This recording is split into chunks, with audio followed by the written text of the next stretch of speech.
Assalamualaikum warahmatullahi wabarakatuh. Salam sehat dan bahagia selalu semuanya. Kali ini saya akan menyampaikan koneksi antar materi modul 2.3. Perkenalkan, saya Etik Nuraidah SPD, guru SMP Negeri 2 Pedarongan, calon guru penggerak Angkatan 5 Kabupaten Jombang. Materi yang saya bahas kali ini adalah tentang coaching untuk supervisi akademik. Apakah coaching itu?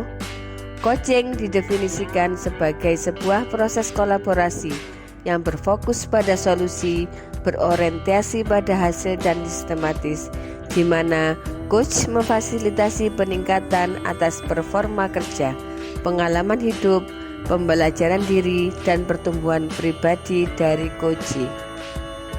Salah satu tujuan dari supervisi akademik adalah untuk mengembangkan kompetensi guru agar dapat melakukan pembelajaran yang berpihak pada murid, sehingga diperlukan paradigma berpikir bertumbuh dan keberpihakan pada murid yang diawali dengan paradigma berpikir yang memberdayakan. Nah, salah satunya adalah coaching. Paradigma berpikir coaching. Yang pertama, fokus pada coachee atau rekan yang akan dikembangkan. Yang kedua, bersifat terbuka dan ingin tahu. Ketiga, memiliki kesadaran diri yang kuat. Dan yang keempat, mampu melihat peluang baru di masa depan. Lalu, bagaimanakah prinsip coaching? Prinsip coaching yang pertama adalah kemitraan. Dalam coaching, posisi coach terhadap coachee-nya adalah mitra. Itu berarti setara, tidak ada yang lebih tinggi maupun lebih rendah. Coachee adalah sumber belajar bagi dirinya sendiri. Coach merupakan rekan berpikir bagi coachee-nya dalam membantu coachee belajar dari dirinya sendiri. Prinsip yang kedua adalah proses kreatif.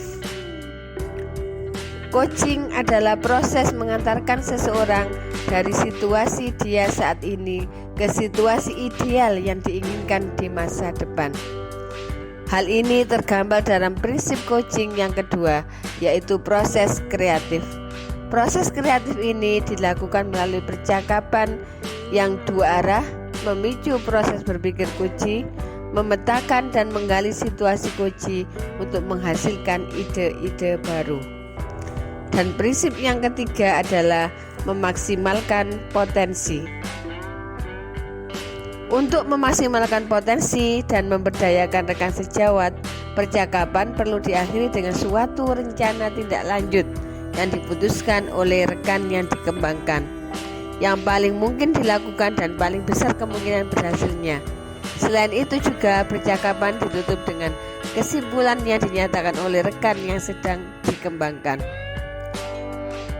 Sedangkan kompetensi inti coaching antara lain: 1. Kehadiran penuh atau presence, yaitu kemampuan untuk bisa hadir utuh bagi coachee, atau di dalam coaching sering disebut sebagai coaching presence, sehingga badan, pikiran, hati selaras saat sedang melakukan percakapan coaching. Kehadiran penuh ini adalah bagian dari kesadaran diri yang akan membantu munculnya paradigma berpikir dan kompetensi lain saat kita melakukan percakapan coaching. Kompetensi inti berikutnya adalah mendengarkan aktif, yaitu keterampilan mendengarkan atau sering kita sebut dengan menyimak. Seorang coach yang baik akan mendengarkan lebih banyak dan lebih sedikit berbicara. Dalam percakapan coaching, fokus dan pusat komunikasi adalah pada diri coachee, yakni mitra bicara. Dalam hal ini, seorang coach harus dapat mengesampingkan agenda pribadi atau apa yang ada di pikirannya, termasuk penilaian terhadap coachee. Kompetensi inti berikutnya adalah mengajukan pertanyaan berbobot. Pertanyaan yang diajukan seorang coach diharapkan menggugah orang untuk berpikir dan dapat menstimulasi pemikiran coachee memunculkan hal-hal yang mungkin belum terpikirkan sebelumnya, mengungkapkan emosi atau nilai dalam diri dan yang dapat mendorong coach untuk membuat sebuah aksi bagi pengembangan diri dan kompetensi.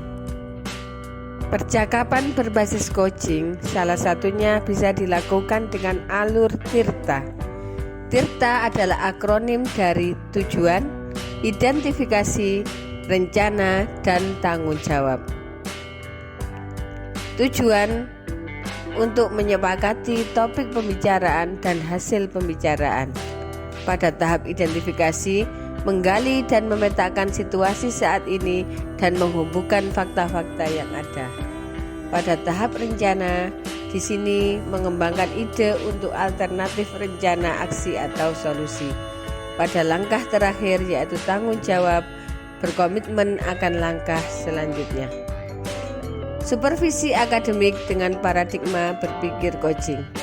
Melalui supervisi akademik, potensi setiap guru dapat dioptimalisasi sesuai dengan kebutuhan yang nantinya membantu para guru dalam proses peningkatan kompetensi dengan menerapkan kegiatan pembelajaran baru yang dimodifikasi dari sebelumnya.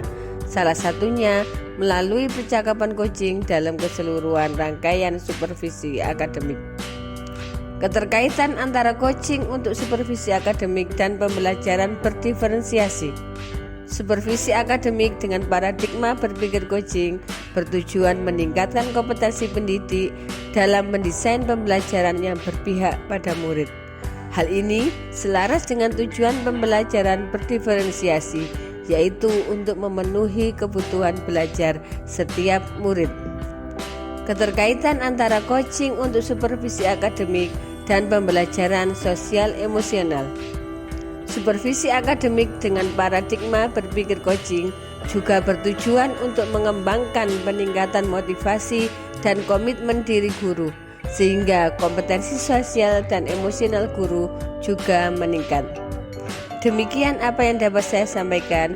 Terima kasih atas perhatiannya. Wassalamualaikum warahmatullahi wabarakatuh.